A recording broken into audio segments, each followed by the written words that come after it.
A mother's fight for answers 5 years after her son was struck and killed on Mapleview Drive.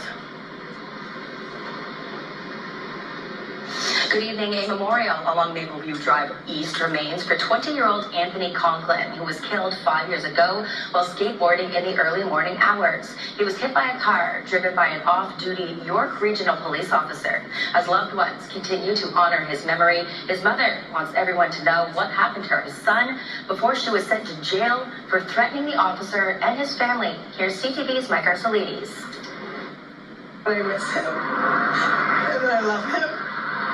And I wish he was here with us. Sherry Bryan has spent the past 5 years mourning her son Anthony's death. 20-year-old Anthony Conklin was hit here along Mapleview Drive, just east of Bayview Drive, while riding his skateboard about 1:30 in the morning, April 9th, 2020. On his way home from a friend's house when he was struck down by someone not paying attention to the road. Conklin was hit in the middle of the road by a Mazda 3 driven by an off-duty York Regional Police officer. Was on his way home from work.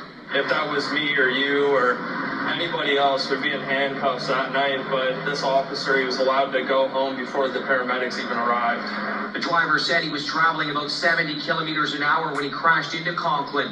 A Barrie police reconstruction report, however, found the officer was likely traveling about double the speed limit that night, at highway speeds somewhere between 104 and 125 kilometers an hour. The fact he lied to the first officer on scene saying that he was going the speed limit, and then that same detective who was here, he himself said if he was going the speed limit, Anthony might have survived this. The officer who lived in Barrie at the time was subsequently charged with careless driving causing death in the crash that killed Conklin. The report revealed the man did not provide a full statement to investigating officers who first arrived on scene and was not tested for possible impairment by Barrie police. Then, a year later, the Crown withdrew the charge against the man, citing no reasonable prospect of conviction, saying Conklin was wearing all black clothing in an area with a lack of street lights, and a witness who said she barely saw Conklin as she passed by him that night.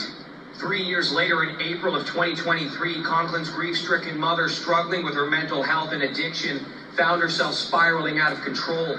Sherry Bryan was charged with conspiracy to commit murder, and while that charge was later withdrawn by the Crown, accused of stalking, making threats, and planning to kill the man's child before taking her own life so he could feel what it was like to lose a child, Bryan was convicted of criminal harassment, uttering a threat, and possession of a weapon for a dangerous purpose. Yes, I tried to take justice into my own hands, which I should not have. Bryan was captured on surveillance cameras carrying a kitchen knife near the man's home that day.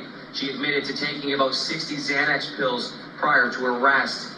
Bryan spent about a year behind bars, and she's now been out of custody since last May, when CTV News first spoke with her when she was greeted by her son's friends and loved ones.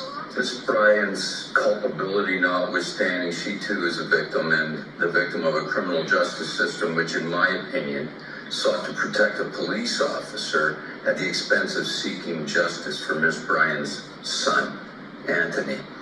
Paid for my crime. Now we're going to get some justice for Anthony. His friends and family put together this memorial following Anthony's death, hanging it on a fence along Mapleview Drive, steps from where Anthony was hit.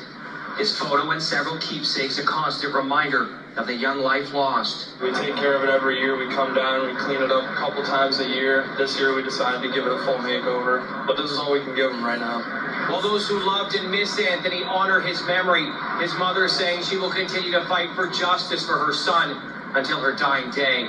Mike Arcelides, CTV News, Barrie.